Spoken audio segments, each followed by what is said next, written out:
Hi hello నమస్తే welcome back to my channel MMV Telugu channel. Hello my dear lovely family members and friends. ఈరోజు మనం మధురమైన ఓటమి part 12లోకి వచ్చేసాము.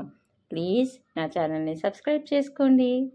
కథ గురించి కామెంట్ చేయండి. కథలోకి వెళ్ళిపోదాం. మిశ్రాకి నిన్న ఆపరేషన్ జరిగింది చెప్పాడు. ధృతికి ఆశ్రమంలో వృద్ధుడు గుర్తుకొచ్చాడు. అలానా, ఎంత ఆశ్చర్యం అనిపించిందో తెలుసా అంటూ ఆశ్చర్యంగా మొహం పెట్టి ఆమె వైపు చూస్తూ కొడుకులు కోడళ్ళు అందరూ వచ్చారు. అప్పటిదాకా వారిని తిట్టి వారి మొహాలు చూడను అన్న మిశ్రా వారిని చూడగానే ఆనందంతో 1000 ఏనుగుల బలం వచ్చిన వాడిలా తయారయ్యాడు. వాళ్ళు ఆయన్ని పట్టుకొని ఇన్నాళ్ళు ఒక్క క్షణం కూడా వదిలి ఉండని వాళ్ళలా ఏడవటం, ఇతను పేరున వాళ్ళని పట్టుకొని ఏడవటం నాకైతే అద్భుతమైన నాటకం చూస్తున్నట్లు అనిపించింది అని అన్నారు ధర్మారావు గారు.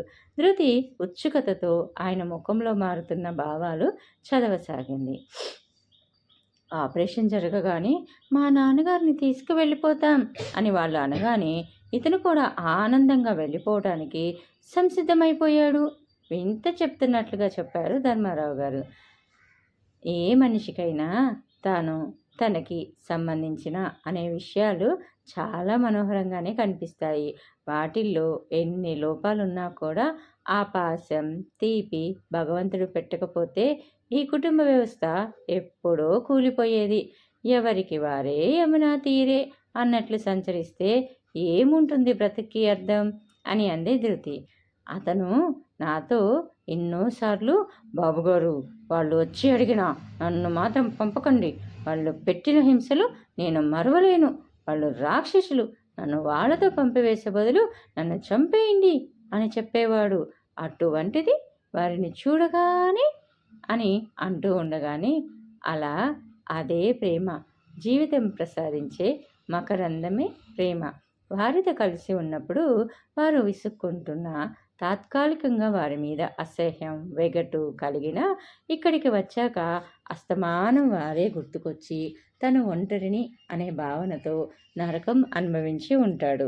ఎలాగో సర్దుకుపోయి మిగిలిన బ్రతుకు గడపాలని నిశ్చయించుకొని వారిని నిందించేవాడు. కానీ తలుచుకొని మురిసిపోయినా బాధపడినా అతనికి గతంతోనే అనుబంధం. కానీ ఈ రసహీనమైన భవిష్యత్తులో ఏముంది? గతంతో సంబంధాన్ని తెంచేసే భవిష్యత్తు ఎవ్వరికీ ఆనందం ఇవ్వదు అని అంది ధృతి. గతంతో సంబంధాన్ని తెంచివేసే భవిష్యత్తు అని ఆయన మనసులో ఆ మాటలు పదే పదే మననం చేసుకుంటూ ఆమెనే చూడసాగాడు. ఆమె వెళ్ళిపోయిన తర్వాత కూడా ఆ విషయం గురించే చాలాసేపు ఆలోచిస్తూ గడిపాడు. తన స్వజనం తనకి సంబంధించిన అనే భావం అంత ఆనందాన్ని ఇస్తుందా? ఏదైనా మర్చిపోయేటట్లు చేస్తుందా? అది లేని నాడు జీవితం నిరర్ధకమేనా అన్న ప్రశ్న ఆయన మనసుని మాటి మాటికి కలిచివేయసాగింది. నెక్స్ట్, కృష్ణమూర్తి నవ్వుతూ ఈ లెటర్ కొంచెం అర్జెంటుగా టైప్ చేసి పెడతారు అని అన్నాడు. ధృతి నుదురు చిట్లించి లీలకివ్వండి అంది. ఆమె ఎండి పర్సనల్ సెక్రటరీ, ఆయన లెటర్సే బోల్డ్ ఉంటాయి అనేది. ఇవాళ ఆవిడ రాలేదు, పర్వాలేదులేండి, నేనే చేసుకుంటాను. అసలు మిమ్మల్ని ఇబ్బంది పెట్టడం నాకు అస్సలు ఇష్టం లేదు. నాకు నేనే చేసుకుంటాను. ఏదో మేనేజర్ గారు అర్జెంట్ అంటేను అంటూ నసుకుతూ అదో రకంగా చూస్తూ వెళ్ళిపోయాడు వంగిపోయి. ధృతికి అతన్ని చూస్తే ఈ మధ్య తెగ చిరాగ్గా అనిపిస్తుంది. ఎందుకంటే లీలా ఉత్తరం చదివాక అతను లీలతో మాట్లాడడం మానేశాడు. అమ్మయ్యా అని అనుకున్నారు స్నేహితురాళ్ళిద్దరూ.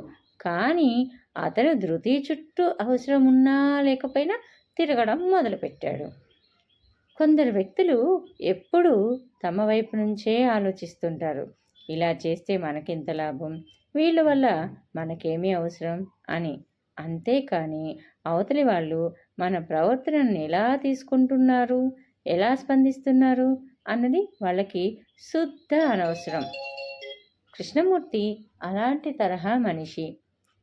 లీల కంటే ధృతి అందంగా ఉంటుంది, ఇంకా ఎక్కువ జీతము వస్తుంది. లీల తప్పిపోవటం నా మంచికేనేమో, ఏమని ప్రయత్నిద్దాం అనుకోవడమే తరువాయి. ప్రయత్నం మొదలుపెట్టేశాడు కూడా. అతని ఈ విధంగా ప్రవర్తించడానికి మరో కారణం కూడా ఉంది. అదే నవీను. అతను చూస్తుండగా ధృతి నవీన్తో చనువుగా మాట్లాడడం, నవ్వటం చూసి అతనికి ఒళ్ళు మండిపోయింది. ఒక డ్రైవర్తోని ఇంత చనువుగా ఉండగలేనిది నన్నెందుకు ప్రేమించదు అన్న ధీమా కలిగింది కాబోలు. అతని ప్రవర్తనలో మార్పు ధృతి గమనించింది. కానీ పైకి తేలలేదు. దేనికైనా సమయం రావాలి కదా అని ఆలోచిస్తూ ఉంది. ఇంతలో లీలా లోపలికొస్తూ కనిపించింది. హాయ్, ఏమిటింత ఆలస్యం అని అడిగింది ధృతి. ఆమె ఉసూరంటూ ఒక నిట్టూర్పు ఇచ్చి కూర్చొని, ఇంట్లో ఒకటే గొడవ, బయటపడేసరికి టైం అయింది అని అంది లీలా. ఏమిటి, మీ బావ వచ్చి మళ్ళీ గొడవ చేశాడా, లేక మీ నాన్న మళ్ళీ అప్పులు చేసి నీ పీకకి చుట్టాడా అని అంది ధృతి. అవన్నీ మామూలేగా. మా చెల్లెలు ఈరోజు ప్రొద్దుటే పెళ్లి చేసుకుని చక్కా వచ్చింది అని అంది లీల. పెళ్ళా? ఏ చెల్లెలు అని ఆశ్చర్యంగా అడిగింది ధృతి. రూప ఆ మధ్యనేవో వంటలు నేర్చుకోవడానికి వెళ్ళింది కదా, అక్కడ పరిచయం అయ్యాడట. పేరు జాఫరు. దాల్చా కదా, అక్కడ పరిచయం అయ్యాడట. పేరు జాఫర్ దాల్చా అనే వంటకం బ్రహ్మాండంగా చేస్తాడట అని నవ్వింది లీల. ధృతి నోటమాట రానట్లు చూడసాగింది. ఏమిటలా చూస్తున్నావు? మనము ఉన్నాం, ఎందుకు అనా అంది తన సహజ ధోరణిలో. మరి మీ అమ్మ నాన్న అని ఆగింది. అమ్మ అలపొచ్చే వరకు తెలుగు సినిమాలో ఉండే డైలాగులన్నీ తిట్టింది. మా నాన్నకి అనుకోకుండా చివరి నెంబర్లు కలిసి లాటరీలో ఒక 20 రూపాయలు వచ్చేసరికి ఆనందంతో ఒళ్ళు తెలియని స్థితిలో ఉన్నాడు. మిగతా వాళ్ళు వాళ్ళ ప్రపంచంలో బిజీ. నేను కాసేపు అమ్మకి కంపెనీ ఇచ్చి వాళ్ళు కూడా బయలుదేరేసరికి ఓ 100 రూపాయలు పెట్టి ఎక్కడైనా కడుపు నిండా తిండి తినండి అని చెప్పి వచ్చేశాను అని అంది లీల. అబ్బాయికి ఏం ఉద్యోగం? భార్యకి అన్నమైనా పెట్టుకోగలరా అని అడిగింది ధృతి. అన్నం వండి పెట్టే ఉద్యోగమేలే, దేనికి పెట్టగలడో లేదో కానీ అని అంది తేలిగ్గా. లీలా, నిన్ను చూస్తుంటే నాకు చాలా ఈర్ష్యగా ఉంది. ప్రతి విషయాన్ని ఇంత తేలిగ్గా ఎలా తీసుకోగలవు అని అంది ధృతి సన్నగా కంపిస్తూ. తీసుకోక ఏం చేయను? బాధపడుతూ కూర్చుంటే ఎలా? ప్రతి విషయానికి మనసు పాడు చేసుకొని బాధపడుతూ ఇంట్లో కూర్చుంటే ఉన్న ఉద్యోగం ఓడిపోయి ఈ మాత్రం సుఖంగా ఉండే అవకాశం కూడా పోతుంది అనేసి చాలా ఆకలిగా ఉంది ఇవాళ. ఏం తెచ్చావు అని అడిగింది లీల ధృతిని. ధృతి మౌనంగా టిఫిన్ బాక్స్ తీసిచ్చింది. లీల ఆవురావురమని తింటుంటే రెప్ప ఆర్పకుండా లీలానే చూస్తూ కూర్చుంది. చాలామంది ప్రతి చిన్న విషయానికి అన్నం మానేసి ఏదో సాధించేస్తున్నామని ఆలోచిస్తూ ఉండిపోతారు అనుకుంటాను అని అనుకుంది. ఆ రోజు ప్రొద్దుటే సుబ్బరాజు చెప్పాడు. అయ్యగారు 8 రెడీగా ఉండమన్నారమ్మా, ఎక్కడికో వెళ్ళాలట అని. ధృతి సరే అని త్వరగా పనులు పూర్తి చేసుకుంది. 8 బంగళా చేరుకుంది. అక్కడ నవీన్ నిలబడి ఉన్నాడు. ధర్మానందరావు గారు ఏదో చెప్తున్నారు. ధృతి గుడ్ మార్నింగ్ సార్ అనగానే ఆయన ఆమె వైపు కింద నుండి మీదకోసారి చూసి, ఇంతకంటే మంచి చీరలు లేవా అని అన్నారు. అనుకోని ఆ సంఘటనకి ఆమె పడిపోయింది. అంతలోని కళ్ళెత్తి నవీన్ వైపు చూసింది. అతను తల వంచుకొని నిలబడి కనిపించాడు. అతని కళ్ళల్లో కదలాడే భావాలు చదవడం అసాధ్యం. ఇంతలో వెళ్ళి త్వరగా మార్చుకునిరా అని అన్నారు అధికారపూరితంగా ధర్మానందరావు గారు ధృతిని. ఆమె కదల్లేదు. నాకు ఇలాగే ఇష్టం అని అంది కాస్త మొండిగా. అప్పటికే ఆమె గొంతు వణికి కళ్ళు వర్షించటానికి సిద్ధంగా ఉన్నాయి. ఆయన ఓ నిమిషం ఆమె కట్టుకున్న సాధారణమైన కాటన్ చీర వైపు చిరాగ్గా చూసి, సరే పదా అన్నారు లేస్తూ. ఆమె ఆయన్ని అనుసరించింది. నవీన్ వెనుకగా నడిచాడు. కారు దగ్గరికి చేరాక ఆయన అసహనంగా గడియారం వైపు చూస్తూ, సుబ్బరాజు, ప్రేమ్ బాబుని త్వరగా రమ్మను అని కేకేశారు. ఆయన అలా అన్న మరో 5 నిమిషాల తర్వాత ప్రేమ్ ఫుల్ సూట్లో వస్తూ, అంకుల్, మీకు డాక్టర్ గారు ఫోన్ చేశారు, ఏదో అర్జెంట్ విషయమట అని అన్నాడు. ఆయన కంగారుగా, అరే, అయితే నేను రాలేనులే, మీరిద్దరూ వెళ్ళండి, టైం అయిపోతుంది, నవీన్ స్టార్ట్ చేయి అంటూ లోపలికి నడిచేశారు ఆయన. నవీన్ కారు స్టార్ట్ చేశాడు. వెనుక సీట్లో ప్రేమ్ పక్కన ధృతి కూర్చుంది. కారు గేట్లో నుంచి బయటికి వచ్చాక, ఎక్కడికి వెళ్తున్నా అని అడిగింది ధృతి. చూస్తావుగా అని నవ్వాడు ప్రేము. ఆమె ఏమీ జవాబు ఇయ్యకుండా బయటికి చూస్తూ కూర్చుంది. ధృతి, ఈరోజు చాలా అందంగా కనిపిస్తున్నావు అని అన్నాడు ప్రేము. ఆ మాటలు ఆమెని ఎంత ఇబ్బంది పెట్టాయంటే ఆమె వెంటనే తప్పు చేసినట్లు నవీన్ వైపు చూసింది. అతని మొహం ఎప్పటిలాగే ప్రశాంతంగా కనిపించింది. నేను ఎలా ఉన్నాను అని అడిగాడు మళ్ళీ. ఆమెకి చాలా అసహనంగా అనిపించింది. ఏమిటి ఇవాళ అంత ప్రత్యేకత అని అంది. చెప్తాను అని అతను పెద్దగా నవ్వి, డ్రైవర్ కొంచెం స్పీడ్ పెంచు అని అన్నాడు. ధృతికి మనసు కుతలాడిపోయింది. ఎందుకంటే నవీన్ని డ్రైవర్ అని సంబోధించినందుకు. కానీ నవీన్ మాత్రం ఎస్ సార్ అని స్పీడ్ పెంచేశాడు. ఆమెకి కంటనీరు గిర్రన తిరిగింది. ప్రేమ్ని ఏదో అనేయాలని ఆమె నోరు తెరవబోతుండగా, వండర్ఫుల్, నీ డ్రైవింగ్ అద్భుతం అని అన్నాడు. థ్యాంక్ యూ సార్ అని అన్నాడు నవీన్ అదే నమ్రతతో. కొంచెం సేపట్లోనే ఎయిర్పోర్ట్లో అడుగుపెట్టారు. నవీన్ బయట నిలబడి వెయిట్ చేస్తుండగా వారిద్దరూ లోపలికి నడిచారు. అప్పటికే ఏదో ఫ్లైట్ వచ్చేసిందనడానికి నిదర్శనంగా జనం లోపల నుండి వరుసగా వస్తున్నారు. వాళ్ళు ఆనందోత్సాహాలతో ఎదురు వెళ్తున్నారు. ధృతి, అదిగో మమ్మీ డాడీ అని ఆమె భుజం మీద చెయ్యి వేసి నొక్కి ఆనందంగా చెప్పాడు ప్రేము.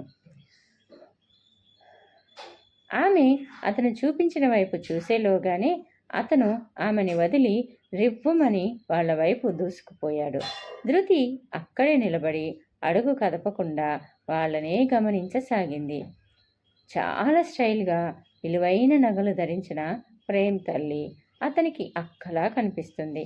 మాటి మాటికి చీర జుట్టు సవరించుకుంటూ ఏదో అడుగుతుంది. ఫుల్ సూట్లో లావుగా గుండ్రంగా ఉన్న తండ్రి అక్కడే ఏవో బిజినెస్ వ్యవహారాలు తిరిగేస్తున్నాడు. ప్రేమ్ బుద్ధిగా జవాబులిస్తున్నాడు. వాళ్ళు ధృతిని పట్టించుకోకుండా బయటికి నడిచారు. ఆమె నిశ్శబ్దంగా వారితో పాటు నడిచింది. కారులోకి వారందరూ ఎక్కాక ధృతి చివరగా ఫ్రంట్ డోర్ తెరుచుకొని ఎక్కి నవీన్ పక్కన కూర్చుంది. ఆమెకి ఎందుకో ఒక్కసారిగా ఊపిరి అందినట్లుగా, అప్పటిదాకా తెగ ఉక్కిరి బిక్కిరి అయిపోయినట్లుగా అనిపించింది. ఆ అమ్మాయి ఎవరు? ప్రేమ్ తల్లి అడిగింది. ప్రేమ్ అప్పుడే గుర్తుకొచ్చిన వాడిలాగా ధృతి అని అన్నాడు. ధృతి వెనక్కి తిరిగి వారికి నమస్కరించింది. వాళ్ళు ఆమెని రెప్ప వేయకుండా చూశారే తప్ప ప్రతిస్పందించలేదు. మీ నాన్నగారు ఏం చేస్తూ ఉంటారు అని అతని తండ్రి అడిగాడు. బడి పంతులు ఉద్యోగం చేసి రిటైర్ అయిపోయారు అని చెప్పింది ధృతి. నువ్వు పాటలు పాడతావట కదా, ప్రోగ్రామ్స్ అవి ఇస్తూ ఉంటావా అని ప్రేమ్ తల్లి అడిగింది, ధృతిని ఎగాదిగా పరిశీలనగా చూస్తూ. ధృతి తెల్లబోయి లేదు అని అంది. ఉత్తరంలో ఈ అమ్మాయి గురించి తెగ రాశావుగా అంది ఆమె ప్రేమ్ని చూస్తూ. ప్రేమ్ సిగ్గుపడినట్లుగా చిన్నగా నవ్వాడు. నవీన్ కొనకంట ధృతి వైపు చూశాడు. అప్పుడే ఆమె కూడా అతని వైపు చూసింది. నాకేం తెలీదు, నన్ను నమ్ము, ఇంత కుట్ర జరుగుతున్నట్లు నేను ఊహించలేదు అంటూ ఆ నిమిషంలోనే నవీన్కి చెప్పేయాలని ఆమెకి ఎంతగానో అనిపించింది. ఇక ఆ తర్వాత వెనుక సీట్లు తండ్రి కొడుకులు వాళ్ళ వ్యాపార గొడవల్లో పడిపోయారు. ఆ రోజంతా ధృతి ఆలోచిస్తూనే ఉంది. జరుగుతున్న కథలో తన పాత్ర గురించి ఆమెకేమీ పాలుపోలేదు. ప్రేమతో ముఖాముఖంగా నీ అభిప్రాయం ఏమిటి అని అడుగుదామంటే అతను ఎక్కడా బయటపడలేదు. ఏదో స్నేహితురాలినని మా అమ్మా నాన్నలకి పరిచయం చేశాను, అంతే. పెద్ద పెద్ద ఊహలు అల్లుకుంటున్నట్లున్నావే అని అంటేనో అని ఆలోచిస్తూ, పోనీ నవీన్తో ఈ విషయం చర్చిద్దామంటే అతను అస్సలు విడిగానే దొరకటం లేదు. ధర్మానందరావు గారు ఉదయం చీర గురించి అలా మాట్లాడినప్పుడు చాలా కోపం వచ్చింది. ఉక్రోషంగా ఏదో అనేసేయాలి అని అనిపించింది, కానీ అనలేకపోయింది. ఏదో అసక్తత. ప్రేమ్ తల్లి గాయత్రీదేవి తను కారు దిగి వస్తున్నప్పుడు యగాదిగా తన చీరని గమనించటం ఆమె దృష్టిని దాటిపోలేదు. ఆవిడ నొసలు కాస్త చిట్లించటం కూడా గమనించి ఎందుకో కాస్త ఆనందంగా అనిపించింది ధృతికి. ఎందుకంటే ఏం జరగాలో ఎలా జరగాలో కాలమే నిర్ణయిస్తుంది. ఏదైనా వ్యక్తం చేయడానికి, పరిస్థితులని అదుపులోకి తీసుకురావడానికి తగిన సమయం రావాలి అని ఆమెకి ఎక్కడో చదివిన వాక్యాలు గుర్తొచ్చాయి. ప్రమాదాన్ని ముందుగానే ఊహిస్తే అధిగమించినట్టే. విజయాన్ని ఎలా సాధించాలో ఓటమి నేర్పిస్తుంది. ఇంట గెలిచి రచ్చ గెలవమంటారు పెద్దలు.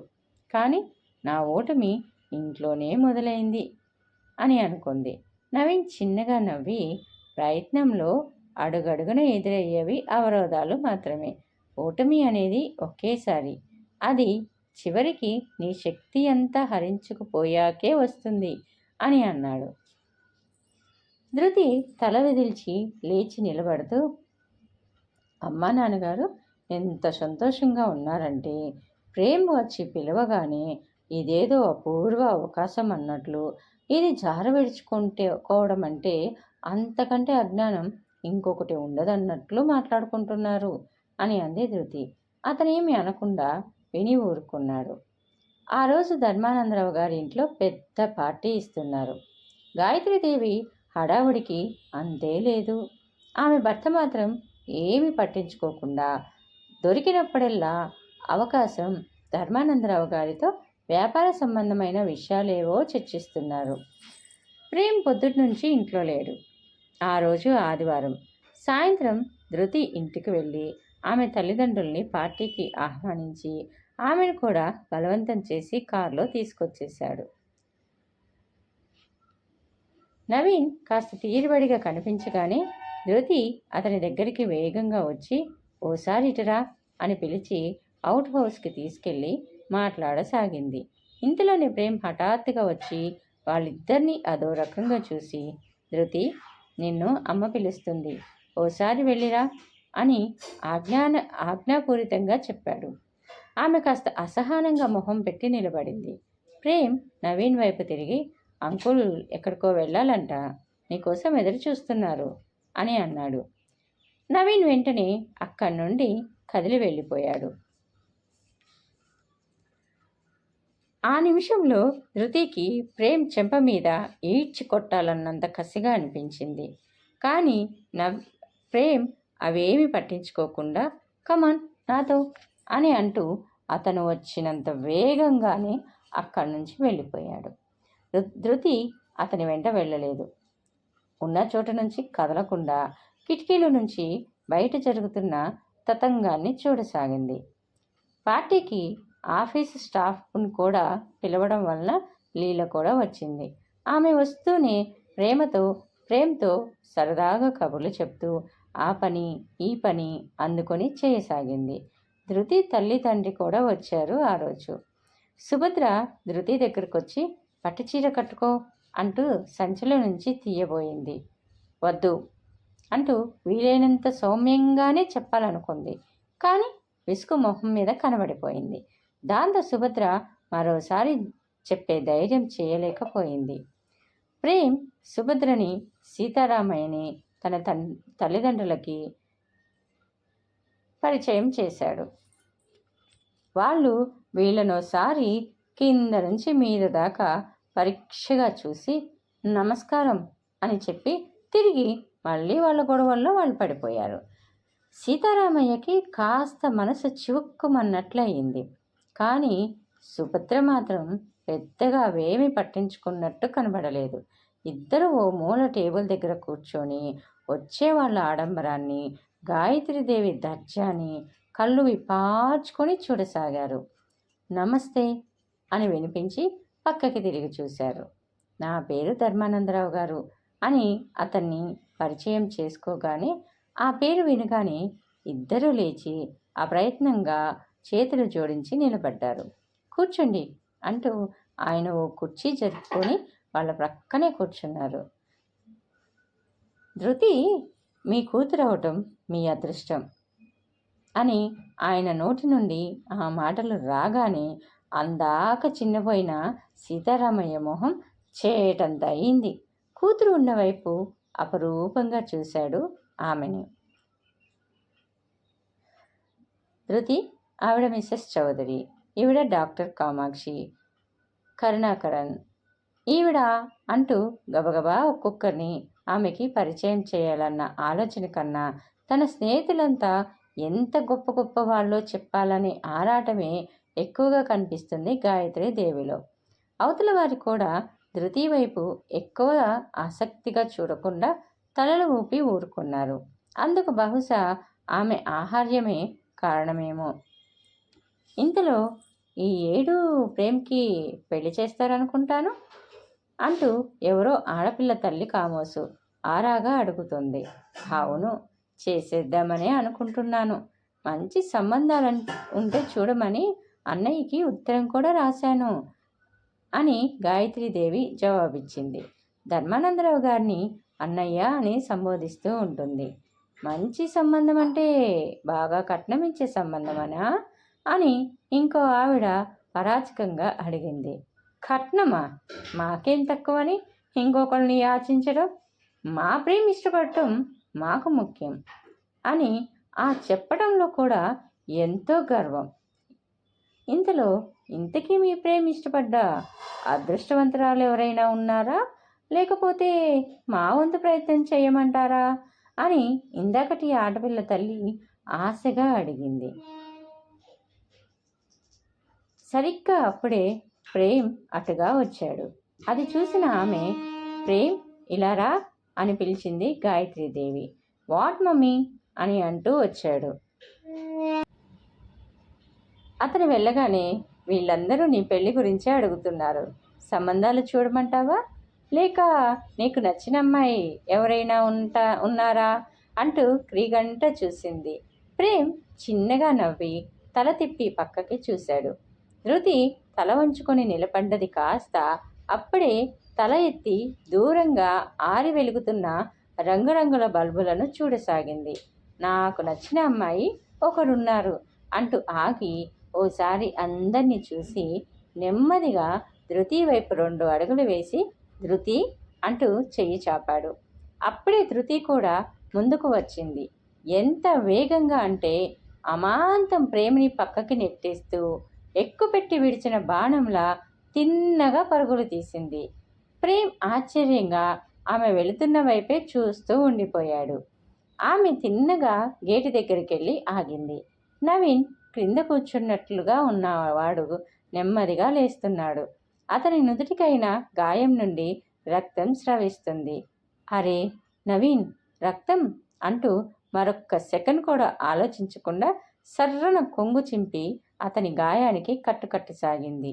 చిన్న దెబ్బేలే, నువ్వెందుకు వచ్చావు అంటూ ఆమె చేతిని దూరంగా జరుపుతూ అన్నాడు అతను. చెట్టు మీదకెక్కి ఆ లైట్లు వెలగడం లేదని సరిచేశాడమ్మా. దిగేటప్పుడు సరిగ్గా అక్కడ రాయి ఉండటంతో నుదుటికి బలంగా కొట్టుకుంది అని అన్నాడు వాచ్మెన్. ధృతి కట్టుకట్టిన ఆగకుండా నవీన్ నుదుటి నుండి ఇంకా రక్తం కారిపోతూనే ఉంది. నీకు చాలా తొందర కదా, చూసుకోవు అని అంటూ ఉండగానే ఆమె కంటనీరు గిర్రున తిరిగింది. అది చూసిన అతను ఇప్పుడు ఏమైంది అని అసహనంగా వినిపించింది ప్రేమ్ గొంతు. ఎవరో జరిగిందంతా తిరిగి చెప్తున్నారు. గాయత్రీదేవి ధృతిని కాల్చేసేటట్టు చూడసాగింది. ధృతి చేతిలో ఇంకా నవీన్ భుజం బంధింపబడే ఉంది. ఇంతకీ ఎవరండి అతను? గాయత్రీదేవిని ఎవరో స్నేహితురాలు అడిగింది. కారు డ్రైవర్ టక్కన చెప్పింది ఆవిడ. ఆ వెంటనే వెనక్కి తిరిగి విసవిసా నడుచుకుంటూ వెళ్ళిపోయింది. ఆవిడ వెనకాలే చాలామంది వెళ్ళిపోయారు. వాళ్ళతో పాటు ప్రేమ్ కూడా. నవీన్ కూడా నెమ్మదిగా తన భుజం ధృతి చేతుల్లోంచి విడిపించుకొని గేటు దాటి వెళ్ళిపోయాడు. అక్కడ ఆమె ఒంటరిగా నిలబడిపోయింది. చాలే చేసిన నిర్వాకం, ఇక పద అని వినిపించి వెనక్కి తిరిగి చూసింది. సుభద్ర, సీతారామయ్య తీక్షణంగా చూస్తూ ఎదురుగా కనిపించారు. తల్లిదండ్రి వెళ్ళిపోయాక ఒక్కరితే కూర్చొని ఆలోచించసాగింది ధృతి. తను చేసిన మహా అపరాధం ఏమిటి? తన కళ్ళ ముందే ఒక మనిషి గాయపడితే రక్తం ధారగా కారిపోతుంటే చూస్తూ ఊరుకోగలదా? అందులోనూ నవీన్ లాంటి ఆప్తుడు. తను చేసిన చర్య అంతగా గుర్తించవలసిందేమీ కాదే. ఎందుకు తల్లిదండ్రులు అంత నోరు చేసుకున్నారు? వాడితో ఇంకోసారి కలిసి తిరిగినా మాట్లాడినా నా మీద ఒట్టే. తల్లిదండ్రులు లేరు అనుకుంటే ఆ పని చెయ్యి అంటూ తెగ ఆవేశపడిపోయింది సుభద్ర. ఆయాసంతో ఊపిరందక నరకం అనుభవిస్తూ డాక్టర్ని వెంట పెట్టుకొచ్చిన నవీన్ని కృతజ్ఞతగా చూస్తూ చేతులు జోడించినది ఈవిడేనా అని అనిపించింది ఆ క్షణం ధృతికి తల్లిని చూస్తే.